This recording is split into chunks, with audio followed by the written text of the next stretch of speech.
Michael Saylor is a Bitcoin genius, and this is his story. Hello and welcome back to Tommy Does Crypto. In today's video, I'm going to be focusing on how Michael Saylor and his company Microstrategy and their Bitcoin investment plan will soon make them one of the wealthiest companies in the entire world. If you do enjoy the video, please do leave a like and subscribe with bell notifications on to be notified every time I upload. Anyway, let's get right into it. We'll begin where it all started. In 1989, when Michael Saylor founded the technology consulting firm Microstrategy, a business-to-business company that provided software services and insights to other businesses. 9 years later, in June 1998, MicroStrategy had its IPO, becoming a public company with its stock listed on the Nasdaq with the symbol MSTR. Now fast forward 22 years to 2020, and Michael Saylor sees that MicroStrategy's growing revenue year on year has begun to slow down. They were being outcompeted by their huge competitors such as IBM, Oracle, and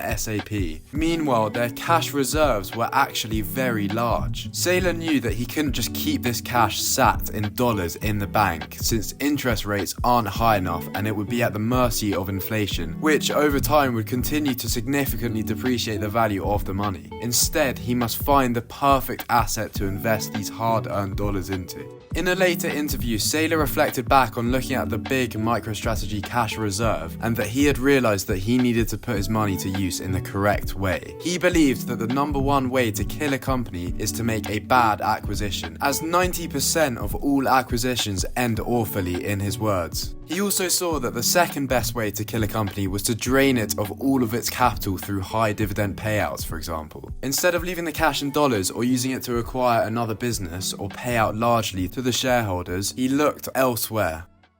Gold had many for years claiming it to be the ultimate hard money asset. But when Saylor began to look deeply into the reasons why that was not true, it became clear that there were countless significant flaws with gold that simply do not permit it to be a hard money. The first main issue is, since gold miners throughout the world continue to discover and mine gold each year, this means that gold actually has an average inflation rate of around 1 to 2%. Therefore, if you had your whole wealth in gold, 100 years later at 2% gold inflation rate, your wealth would be worth 87.5% lower due to your gold being less scarce. The second main issue is that gold is not pure, and the majority of the supply is not perfectly tracked. Neither is it completely standardized. And thirdly, Saylor suggested that the issue with using a commodity like gold as money is, if gold becomes successful and the value is increasing, then intelligent people are going to find a way to produce more gold, and the supply is going to grow and grow. For example, even once we have mined all the gold on our planet, theoretically you could mine asteroids or other planets for more gold, suggesting that the total supply of gold is in reality ridiculously more vast than what it currently appears to be today. By the way, in fact, last year NASA launched a SpaceX rocket which is on course to an asteroid to study it, which could mark the beginning of asteroid mining becoming a reality in the not too distant future. Ultimately, it became clear in the eyes of Saylor that gold just wasn't going to cut it as a long-term investment or hard money. And since then, Saylor has summed up gold as a defective treasury asset that's too slow and too inflationary.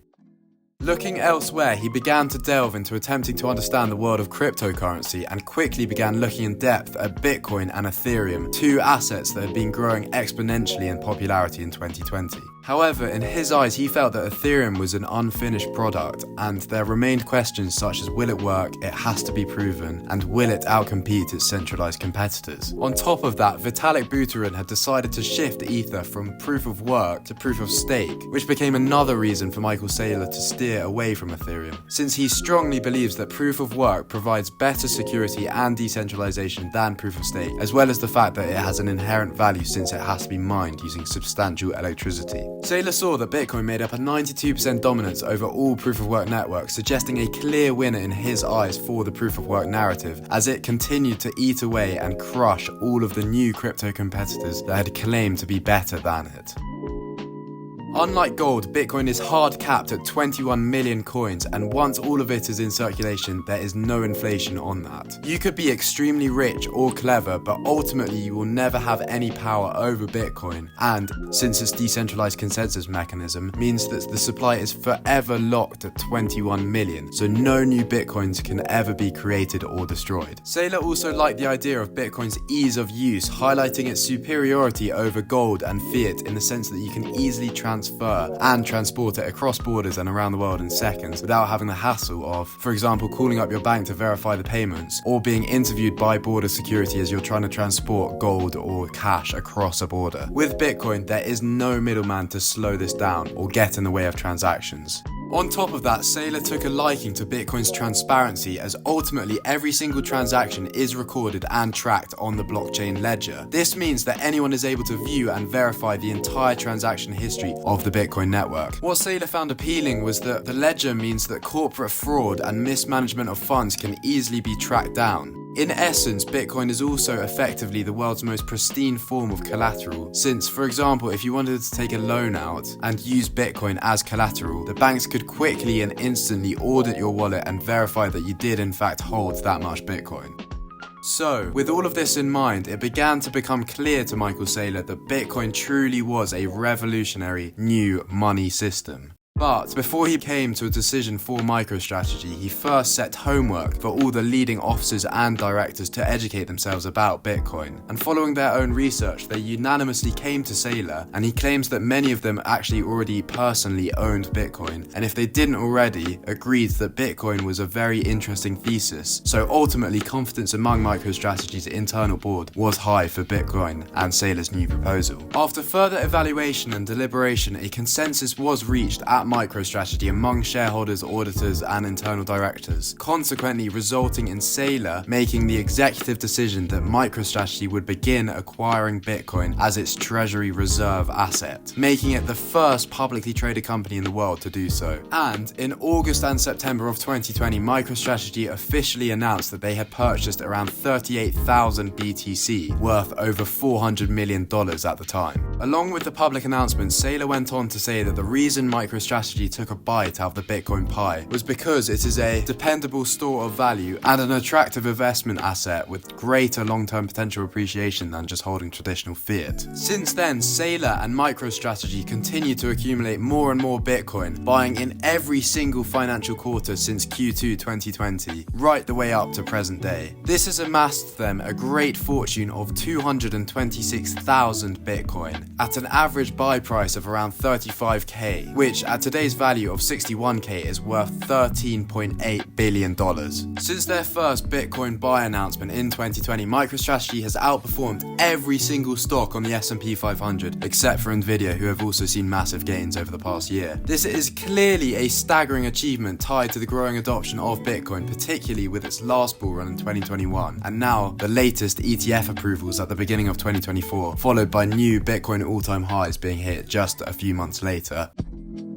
Now, let's draw our attention towards very recent news directly associated with MicroStrategy, which will, without a doubt, contribute to the mainstream adoption of crypto and Bitcoin. Since it is hard to ignore that MicroStrategy is the single largest investor of Bitcoin in the world, it can clearly be interpreted that institutions and companies that are buying MSTR stock must also possess a bullish perspective on Bitcoin. Well, surprisingly, just recently, both the central banks of Norway and Switzerland decided to acquire a significant number of MicroStrategy shares. The Norwegian Central Bank bought 1.1 million shares, and the Swiss Central Bank bought just 500,000 shares. Obviously, this is a clearly very bullish signal for Bitcoin in the sense that this suggests that these banks desire to have some exposure to one of the best assets money can buy right now, Bitcoin, and the way that they see fit to obtain that exposure is through investing in Michael Saylor's MicroStrategy. But that's not it. South Korea's largest pension fund has recently decided to invest in MicroStrategy and Coinbase stock, suggesting further widespread mainstream adoption, as it highlights the idea that there is an exponentially growing number of investment funds that are wanting to take a bite out of the Bitcoin pie through acquiring MicroStrategy stock.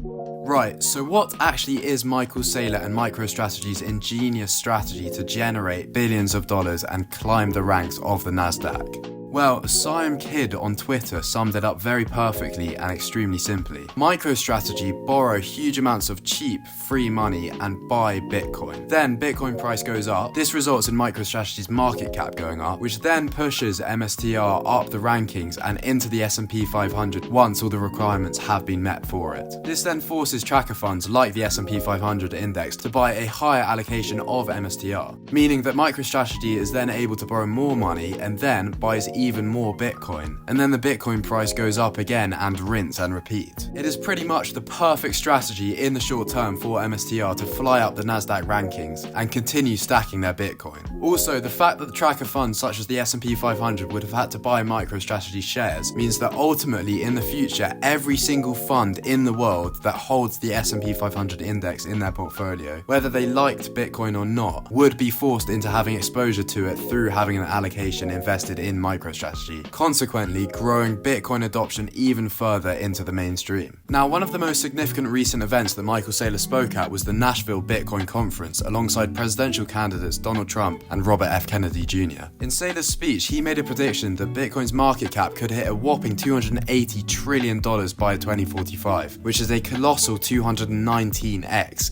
in 21 years from today. This would mean that each Bitcoin would be valued at around $13 million, which is one of the most bullish predictions out there at the moment. What's interesting though is that Giovanni Santastasi's Bitcoin power law model predicted each Bitcoin in 2045 to be valued at around $10 million, lining up relatively closely with Saylor's recent prediction.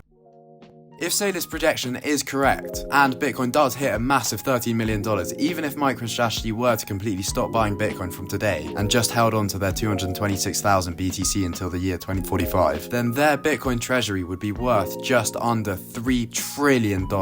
By the way, that is higher than the GDP of countries like Italy, Canada, Brazil, and many others. It's also higher than the market capitalization of many companies such as Google, Amazon, Tesla, Walmart, JP Morgan, and many more. Ultimately, Saylor's genius and acute intelligence in order to spot the potential of Bitcoin and make the move to become the first public company to accumulate Bitcoin, holding hundreds of thousands more Bitcoin than any of the others who have since followed suit, is sure to one day put MicroStrategy within the top most valuable companies in the entire world. Saylor has said that MicroStrategy won't stop buying more for many quarters to come, and while they already own over 1% of the total Bitcoin supply, that figure is only going to increase more over the coming months. Thank you so much for watching all the way to the end, and it would be massively appreciated if you guys could smash that subscribe button and like the video to let me know that you enjoyed this kind of content. For those of you who watch my normal content, this is slightly different to usual, and this video did take a very long time to make, so your feedback would be much appreciated in the comments too, and hopefully next week I'll have another update on Casper for you guys. Anyway, I'll see you in the next one. Bye bye.